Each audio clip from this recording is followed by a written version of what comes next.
bro. It's so good. It's so good. I always said I ate way more crawfish than a bass ever will. This is to welcome Mark home. Glad he came home to come and fish the tournament with us. That's right. I've known Mark, well, I've known his father first. And Mark and his father used to come out and fish our little club tournaments when Mark was probably 13 or 14 years old. And I can remember stories of Mark just coming in and the guys going, oh man, Mark's here, he's gonna take our money again.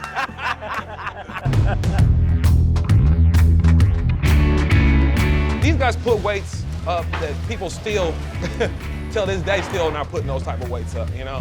Hey, we over here in California. I don't know how many fish you catch at a time. Catching wops. Ripping lips, at the end of the day, it was never about making it. When I look at ripping lips now, it's about looking back at the times we had. We can all sit back and watch a video from 4 years ago. Like, we were youngsters. Check them out. Wines ain't as big as the professionals. It never is. But man. Get the dig! Get you some of that! That's how we get out, baby, out here in the Cal Delta. 2 at a time. 1 ain't enough. We need 2. It became more of a family. It became bigger than fishing, you know? And people knew that about us. When we showed up to a tournament, they knew the party has begun, you know? And yeah, like, we would come and fish and turn up after the tournament. I'm talking about 100 boats there, 200 and something people there. Everybody's gone, and we're still here like this. You know? These guys, it's the love, you know? So it made it, it's way bigger than fishing, but fishing was brought us all together. Yeah. And I wouldn't trade that for anything, you know? All right, just for editing purposes, could you just tell my editor just your name and where you're from? Okay. Oh, right now? Yeah, I'm right sorry. now. You had to have a name that the group all felt that would fit you, you know? Yeah, no, growing up in school, a lot of my friends used to call me MD. But then when I hooked up with O and the Rippin' Lips Hit Squad and all of that, like you said, you had to have a nickname. And so it was upon him to kind of give you your nickname, because he was always thinking he had the jokes and all the, you know, and all the character and charisma. So I said, let me think about it. I said, give me your whole name, give me your whole name. So my name is Mark Anthony Daniels Jr. And I said, I got it. He was like, what? I said, M-A-D. M-A-D, and I thought he was done.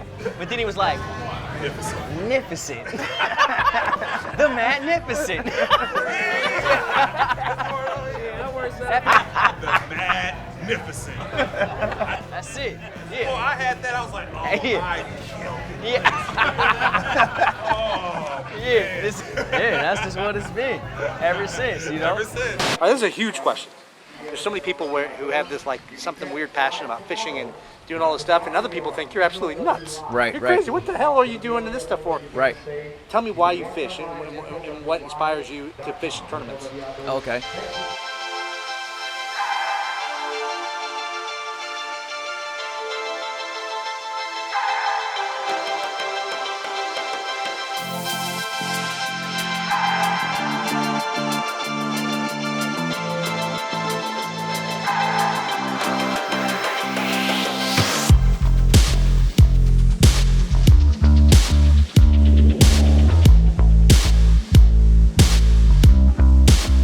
Fishing has always been a huge part of my life. Ever since I was a kid, fishing was always just like an outlet for me. Something that I could do in my spare time. Kept me out of trouble, kept me occupied, and kept me doing something positive. My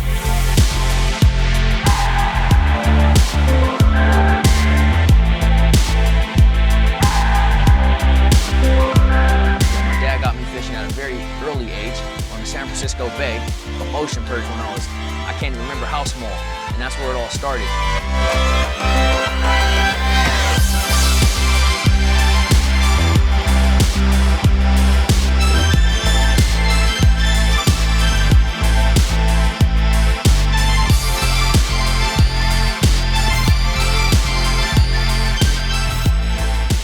I played baseball for 15 years. That put a lot of competitive nature in me, and I just kind of rolled that into tournament bass fishing. It was something that I loved to do, and it also had the competitive edge as well.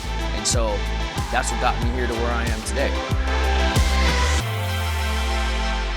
stop number 3, the Walmart FLW Tour is making its annual pilgrimage to Northwest Arkansas to Beaver Lake. Beaver Lake kind of gets a rap from anglers for being a little finicky at times, and it can be. But this particular trip is going to be pretty cool because it's late April and the fish are moving up to spawn. Sure, there's some pre-spawn fish. There's probably some fish done spawning as well. But that means there's going to be a lot of big fish up shallow. They're going to be potentially easier to catch than normal. And we're probably going to see some fine examples of the smallmouth, largemouth, and spotted bass that roam these waters. Just wrapping up practice. We're here at the infamous Beaver Lake. The scenery is absolutely gorgeous, but the fishing, not so much. And so, you know, I spent 3 days out there running all over the place. This lake, man, you can never really put your finger on it. It's constantly changing. Once you think you got something dialed in, it totally changes on you. And you kind of just gotta fish by the seat of your pants and just kind of go with the flow of the day and not be afraid to change. And you just never know what to expect until you get out there and start fishing. So I'm looking forward to it, and hopefully things work out for me. Coinciding with the Beaver Lake Tour stop is the Bass Federation National Championship, which is being held just down the road, about an hour away, on Grand Lake in Oklahoma. The weigh-ins for both the TBF National Championship and the Beaver Lake Tour stop are held in the John Q. Hammond Center, which holds a special place for Mark. All right, this is it. One anchor left. He's scouting. A mere 2 years ago, it's the exact stage that ultimately kick-started his career. Oh, that's cool. You can pick it up from right there. Has 3 thumbs. Can I start over? Sure. Okay, tell me when. You're ready. Mark Daniels Jr. from Fairfield, California, fishing the Southwest region of TBF. The Bass Federation is a grassroots organization that gives guys and gals, or weekend warriors, a chance to compete not only at the local, state, and regional levels, but ultimately make it to the national championship.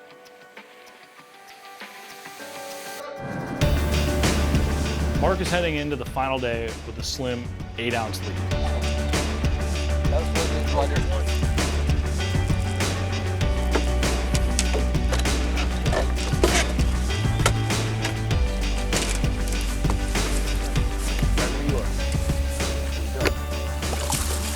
Go, baby. Number 1. Numero uno. Grand Lake specialty, baby.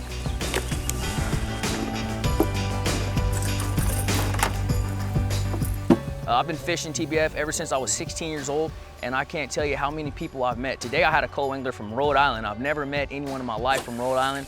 That was a great experience in itself, and I feel like I would have never had an experience like that without fishing TBF.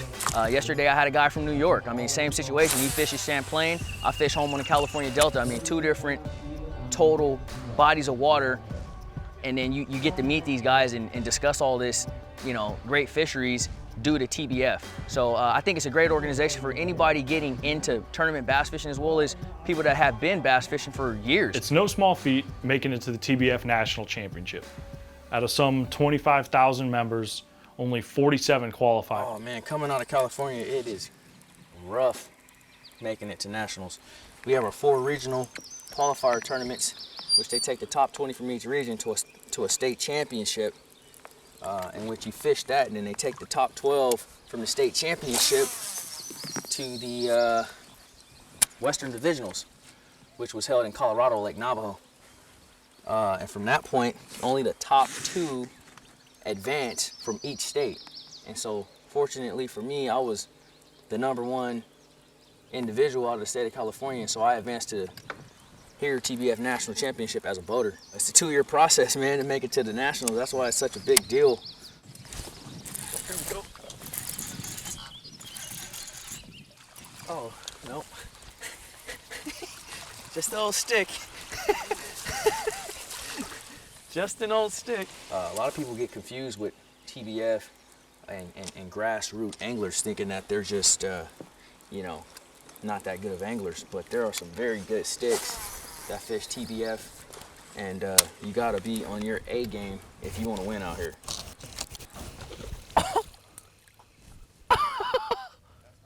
That ain't good. Through the TBF's partnership with FLW, the winner of said championship not only gets a Forcewood Cup berth, but also the opportunity to fish the FLW Tour on a full ride. I have one more question for you. From what I hear, you've been fishing your whole life. Yeah. What would it mean for you to win this tournament tomorrow? All right.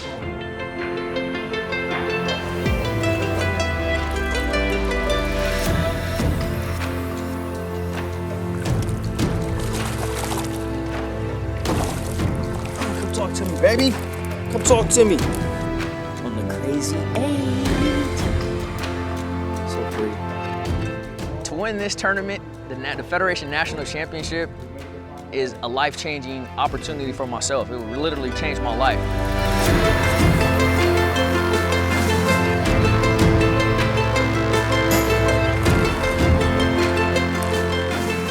I've always dreamed of fishing pro.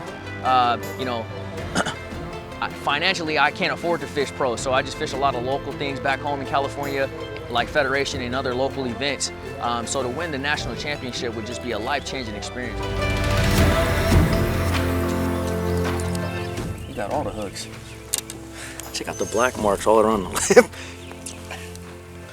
It's cool. I mean, you get to fish the tour, travel across the nation in a wrapped truck and boat. I mean, that's just life-changing. That's an experience that you would never have opportunity to have without fishing TBF.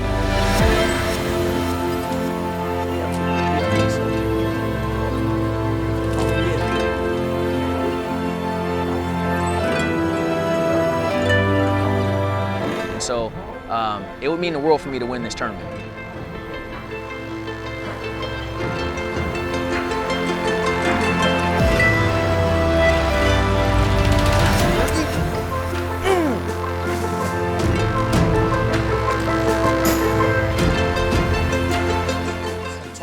Baby!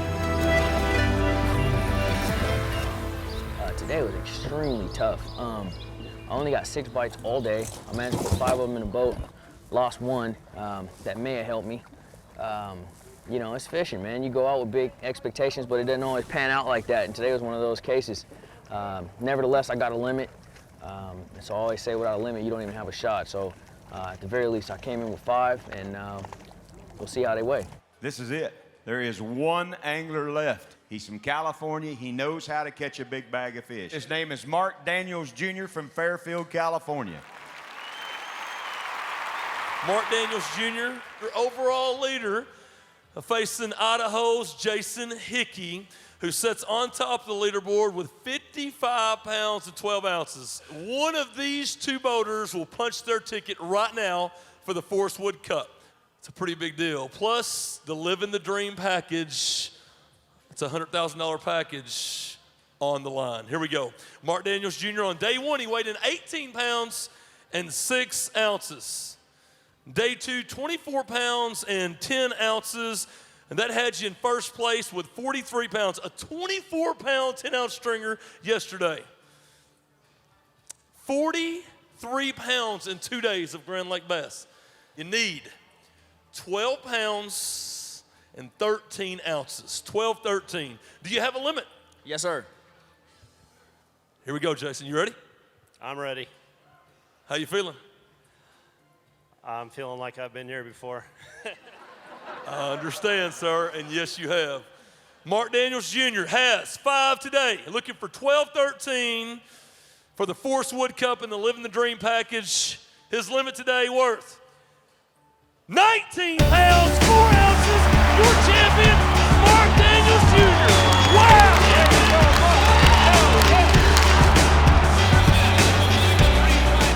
When he won that championship, it was like a living the dream package for all of us. we all won that thing. It wasn't like a guy won it. It was our best friend won it. We all, yeah! I can't put in words what I felt in that moment as a mother. It just made me, all I could do was weep and cry because I knew how hard my son had worked for that. Do you know how many tournaments you have to win? You're literally fishing against everybody who thinks they can handle a pole in the United States of America. For everyone that was rooting for him, it was like they were just happy he won. But for me, it was a lifetime.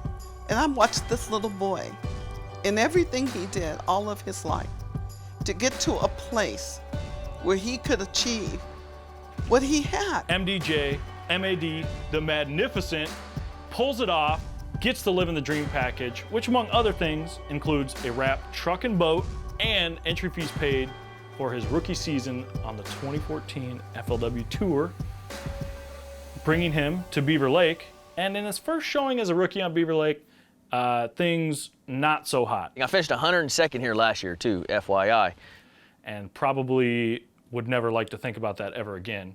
So now in 2015, Mark's back, he's on his own dime, he's got some sponsors, and you know, I think he's probably looking for a little bit of revenge. A top 60 finish for me would be a small victory, to be honest with you. Like Lewis Smith going there, you know, I had a really good chance at cutting a good check there as well. And then, you know, I choked on the second day and only caught 8 pounds, and I fell down to 72nd place. They only paid a top 60. So you got to stay in the top 60 in order to get a check. A $10,000 check allows me to pay for my next event and pay a few bills and put gas in this boat and in my truck and drive across the country and continue on. And so it's really important. It's really, really, really important to have a top 60 finish and cut a check, because otherwise there's a lot more pressure, a lot more stress, and it's just unwanted thoughts in your mind. And so I'm shooting for a top 60 finish.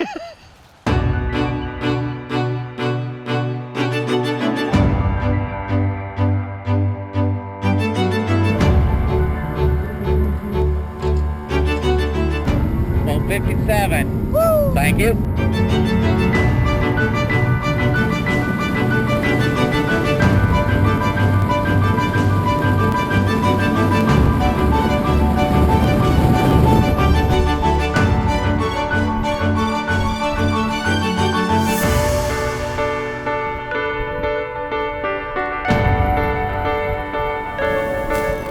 There we go.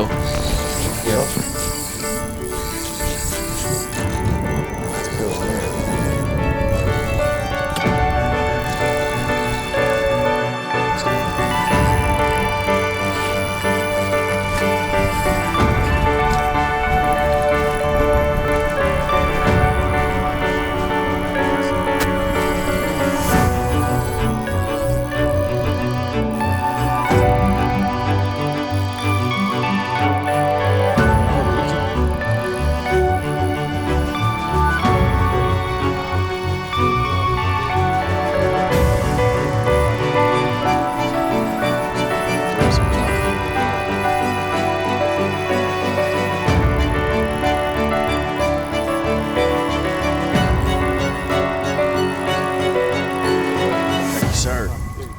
Awesome, awesome, awesome.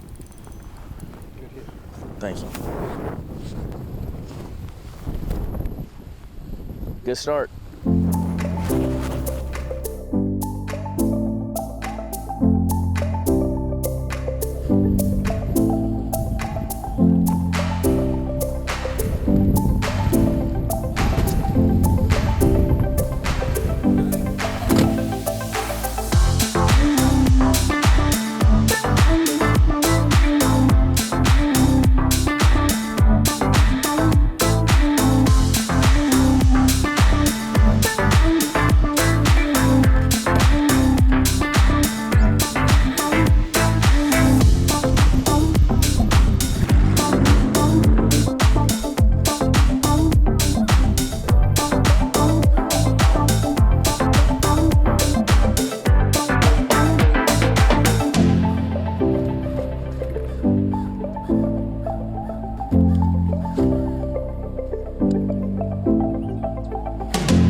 That much water either. I usually just fill it up when we get to the bump tank. Speaking of which, I need to bump that one. I appreciate you grabbing that too, Tim. What's that? The water. Oh. All right, get that thing again. I'm about to right now. Look at this. They were not chasing this thing. They weren't chasing stuff.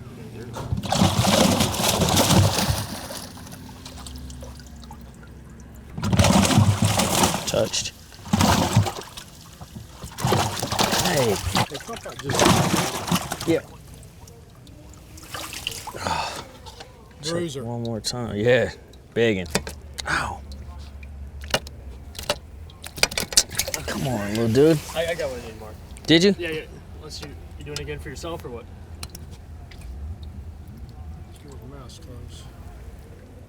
Yep. Touch it. See it. Woo-hoo. Man, squeaky. That's what you catch when you come to Beaver Lake. Jesus. Mr. Slim himself. Check him out, man. He's all jacked. Another slim one with a nice spot on him. Fisher Jenny Cregan. I know. If she let me grab her, that little brown sugar too. That was the morning bite. Right. That was the morning bite, yeah. And then I got Mr. Shoulders. Yeah. I'm right there. That's a good one there. Danny, thank you for this, man. I appreciate that. No, most definitely, buddy. Yeah, a co-angler stepped on mines at the rail vac at Gunnersville, and has a warp in it, and so it doesn't give you a true reading. And so when you get line burners like that, like that spot, you got to have an accurate deal. Oh.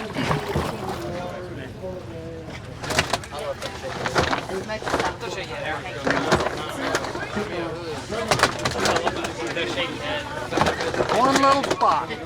Yep. Couldn't get rid of the joker. You wouldn't have brought it, but it ain't finished. You know He touched? Oh yeah. You know that. Oh yeah. He touched. That's a good bag.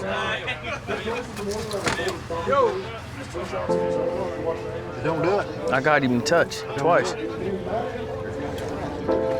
don't do it. You got 4 in the bag, 1 killer. Go ahead. Damn, I got him to touch. All right. From Alabama, Mark Daniels Jr. Mark Daniels Jr. Angler truly living the dream, living the dream, living the dream. You got 4 bass today. We're going to have a penalty here. 4 bass. Let's call the weight. 9 pounds, 1 ounce, 33rd place. But hey, you're still in contention for more. Congratulations, sir. Thank you. That's it. Hey, Bill. How you doing, man? Good, man. How you doing? I'm doing great. Let me see what you did. Oh, I got 4 in there. I had 5. Had a short one. I brought 5 in. I got 1 to touch, but I thought I got him to touch. Guess I didn't. So here's the deal. On the FLW Tour, there's a minimum size requirement set for each species of bass on each lake that all anglers must comply with. So according to the rule book, section 17 on scoring, any angler that presents a fish under the minimum size prescribed is penalized 1 pound for each short fish, and obviously you're not allowed to weigh that fish. Yeah, that hurt. Been about 11 pounds then. That other Well, one, yeah. you know? Yeah. Well, it weighed about 13, 14 ounces maybe, but Yeah, still, yeah. Whatever he was. Yeah, whatever he was, I wanted him. I'm sorry, bro. It's worth noting that the short fish penalty is one that doesn't happen all too often. It's not that anglers are trying to bring in a short fish. I checked him a couple times, but I wasn't squeezing him up top right or something, I don't know. In fact, at the time they catch that particular fish, it probably measured the minimum length. But by the time it rides in the boat and gets back up to the bump tank, the fish stresses out a little bit, and a lot of times they'll shrink, not necessarily an inch or so, but a 1/10 of an inch can make all the difference from it measuring and you getting to weigh it or not. I've never gotten a short fish penalty. I thought she was a keeper fish, and so I took her to the scales, and she didn't make it. Because the weights are so stacked on Beaver Lake, if we take a moment to pause and drift off into a parallel universe, had Mark been able to weigh his 5th fish, That's probably a 14-ounce fish, somewhere in there, just shy of a pound.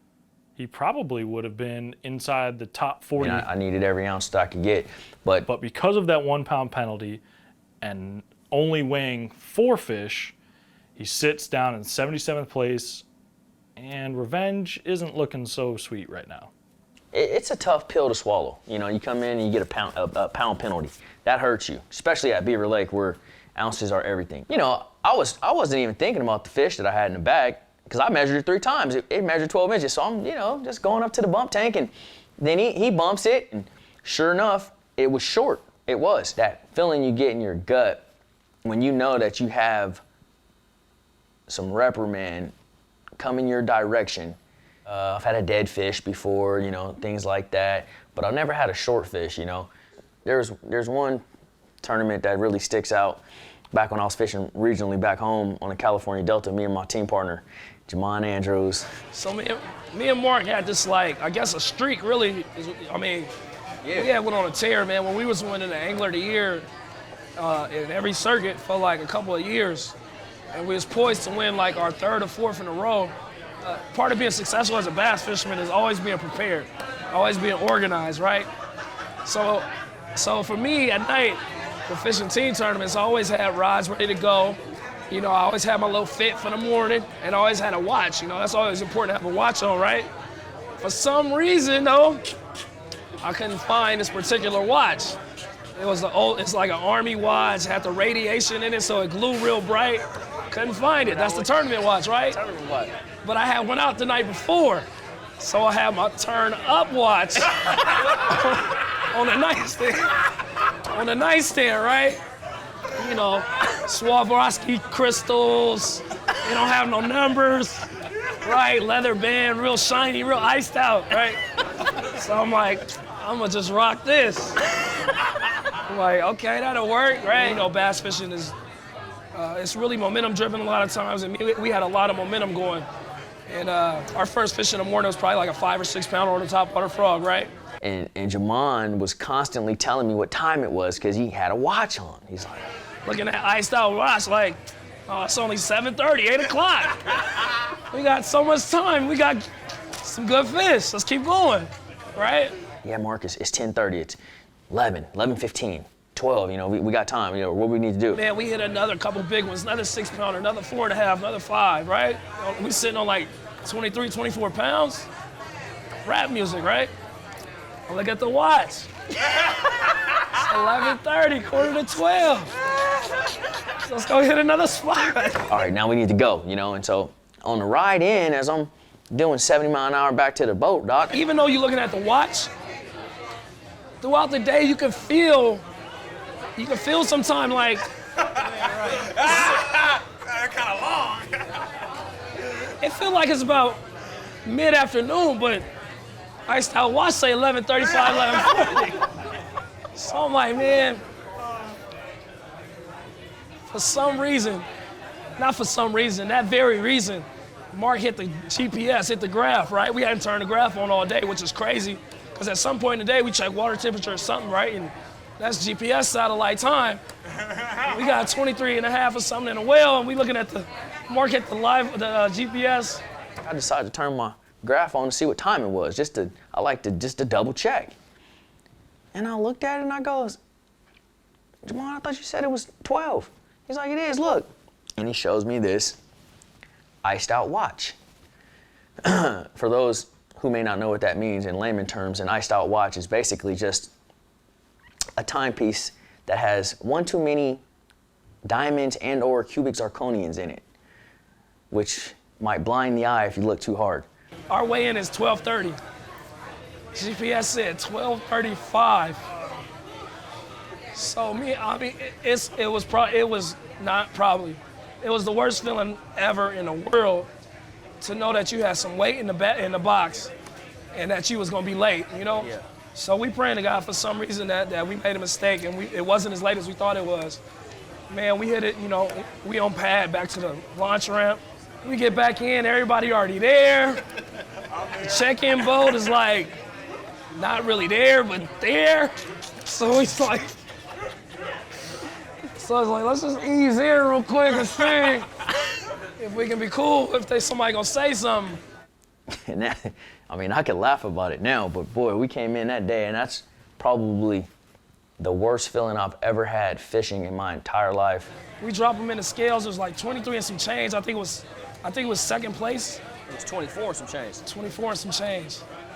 Even worse. I dropped him in 24 and some change, man. And I mean, it didn't take long at all, man, before the tournament director and everybody else was like, look, man, you know, it looked like we might have to DQ you out of this tournament because y'all came back late and everything. And, you know, it was, I mean, what you gonna say? We really couldn't fight it, and it was just one of those situations where, you know, it's just a bad feeling, bad situation. You know, we had taken second, I think.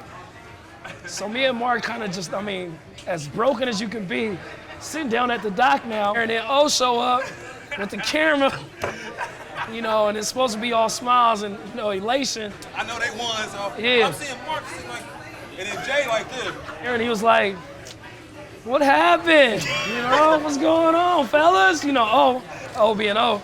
What's going on, fellas? Man, so he telling me the time, so I got the camera on Mark, like, Mark was like, oh, cut the tape, cut it. I was like, whoa, we are really upset. We came back late, we lost tournament. We lost Angler of the Year. We lost everything. We lost the whole thing, right? Everything, man. So he was like, so what happened? And then Mark hit him with, Jay had on the iced out watch.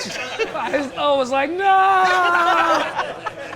He was like, I showed up and I saw the watch and I was like, I know that couldn't be why they lost. I took the camera couldn't even zoom in on watch. It was just blurry from all the ice. Too much ice. Too much ice in the watch. Too much ice in the watch. So, at the end of the day, my man was like this with his watch, walking around. Yeah.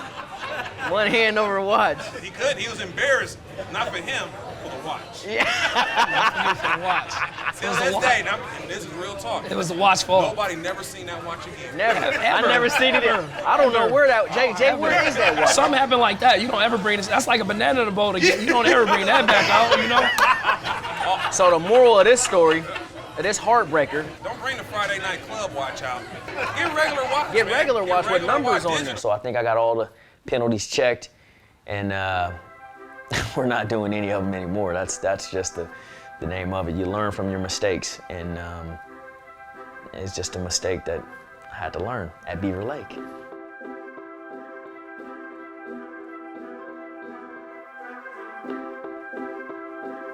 Day two, things got started with a storm delay. 50% chance of rain today. Oh, it's looking like 100. You ask me. Man, it's absolutely dumping. We haven't even gotten the water yet. I'm knowing this is gonna throw a curveball in a lot of guys' plans, including myself. I'm probably gonna run down lake into the clear water and try to do more of the smallmouth spotted bass program today. Did a little bit of both, mixed it up yesterday, but I imagine the river's gonna get quite muddy with this rain we got coming. So, you know, it changes things up a little bit, and, you know, change can be good. You know, yesterday we had a couple mishaps with the short fish, and I put that behind me. You know, it's part of the game. I learned from it. I'm moving forward from that, and the best way to get over mistakes like that is to go out and have a good day on the water and never think about it again. And so that's the plan this morning. I'm all geared up, got all my rods ready to roll, and I'm looking forward to that first bite.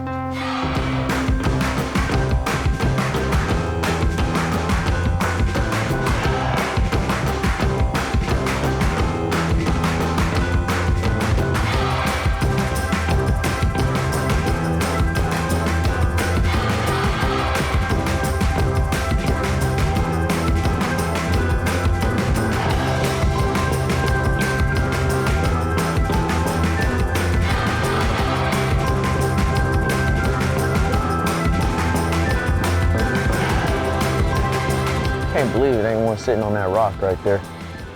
Big old isolated rock right there. Nobody home.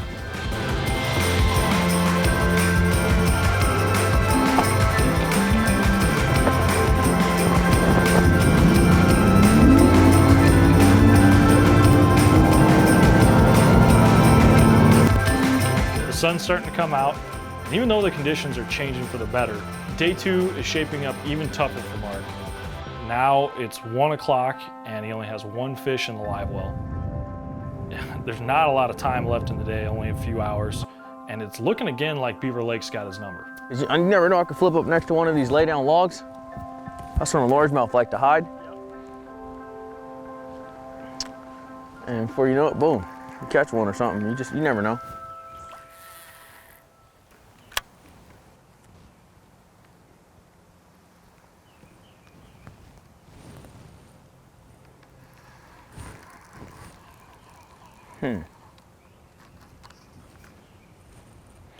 See if we can see somebody. I got one fish in a box. You gotta have 5 to even play in this game with these guys. You can't come in short. You know, I got penalized yesterday for having a short one. I only have 4. The pressure's completely on. So right now I'm just trying to put some keepers in the boat, maybe catch some spotted bass out here on some of these points, looking to eat.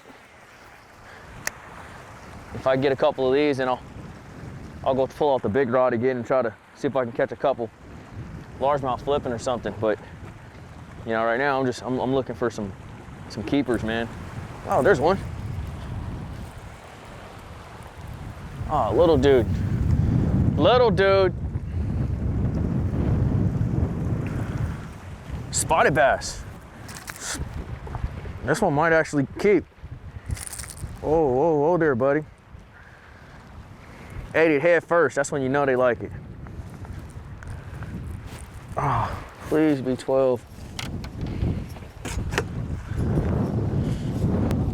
Yes, 12 and a quarter. Oh, relax. 12 and a quarter, fat little guy. I'll take him.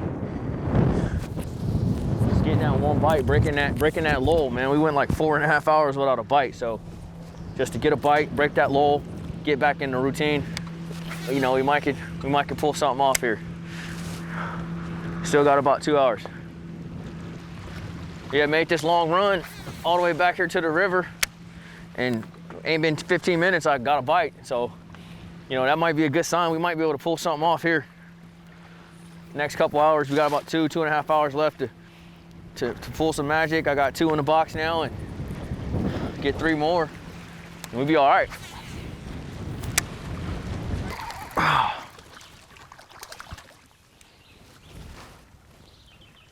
Little dude.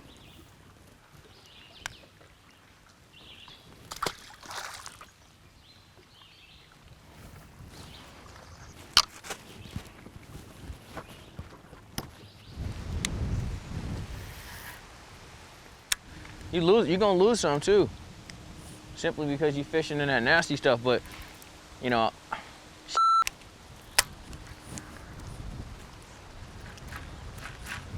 see, this is what I'm talking about. That's why you hurt yourself out here.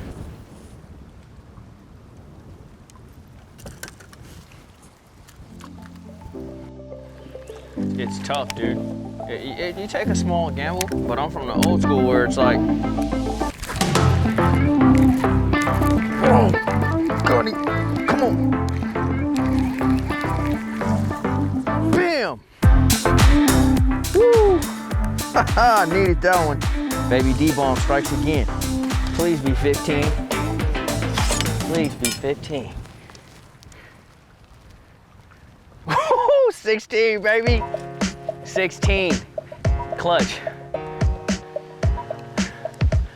Yes, I get all bubbly. I just love doing it.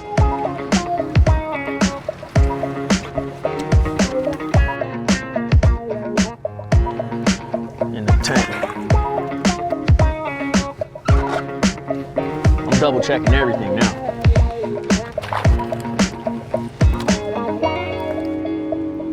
Feisty little suckers. Fat little spot. Then we got Ethel. Yes, sir. It's like a good bag of fish, man. What's up, Cody? Yeah, it was a great time out there. I want to say hi to my wife, Carrie, and my little girl, Brooke, at home. And, you know, it was a fun time. Caught a lot of fish. It was good. Yeah, I like to say this is a marathon, not a sprint. So I might be in trouble out there, not sight fishing. And, but we'll have fun either way. See what we can find.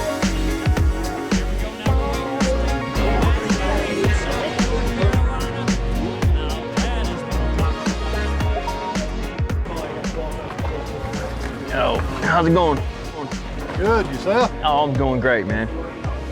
Bought you another spot today. This one gonna measure. How do you like me now?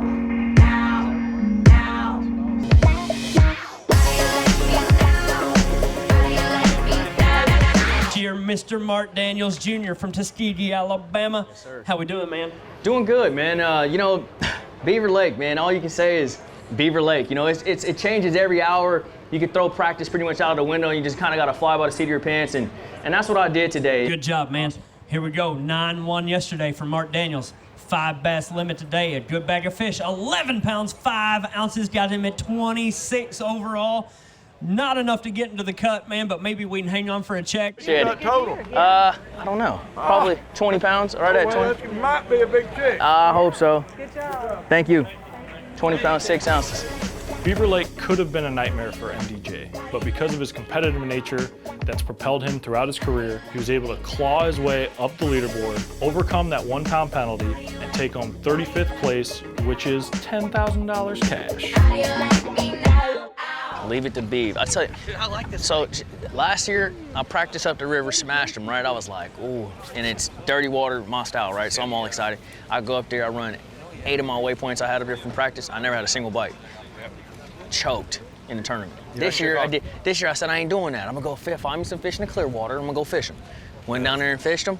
Not a bite. 1 bite. I'm like, what? And then I ended up running back to the river and caught all my fish. So I see how it's going. Wherever you go in practice, you need to go to opposite. All right, here we go. It's a TV making moment. We'll crown the champion. Blow the roof off the John Q. Hammond. It's hard enough to win a Walmart FLW Tour event, let alone win back-to-back years from the same body of water. Let's do it. It's going to be close. You need 14 pounds even. You need 16 pounds and 4 ounces for the win. A 5 bass limit today. 5 today worth 15 pounds, 9 ounces, 9 pounds, 8 ounces. You're champion in that area. You're the champion.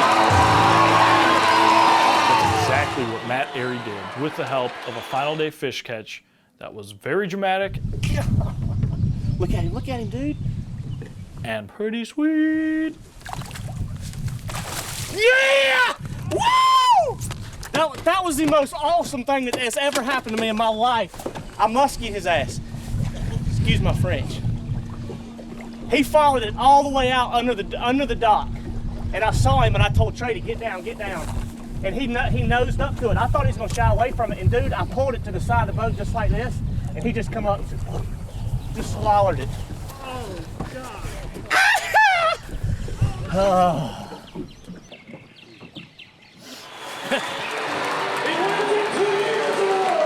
Just got back to the hotel room, brought all my stuff up, getting relaxed, getting ready to lay it down and get some Z's for the night. Been fishing for like, I don't know, I've been fishing for like 15 days, feel like straight. I get in the room, Danny's in the shower. Danny didn't know that I'm here. And he's in the bathroom singing some song that I ain't never even heard of. And it was just freaking hilarious. But it goes a little something like this. I don't know where the bass go. All I know is I gotta go to another bass hole. No, that cut. You just minding your own business and you hear this coming out of the bathroom. It goes like this. Where the hell did the bass go? All you need to do is pull up and control the motor and go to the next bass hole. Now, cut.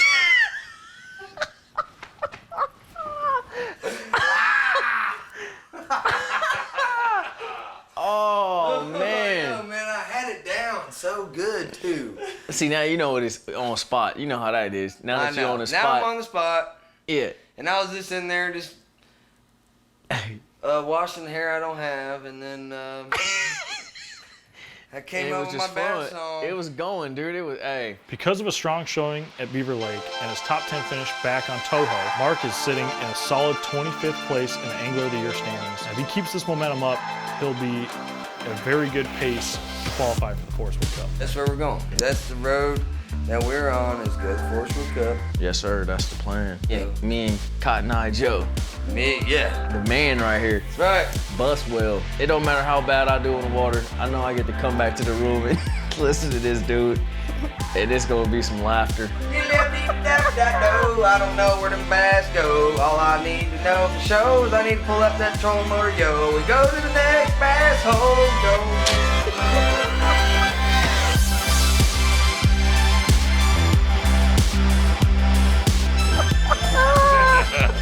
I get to that part and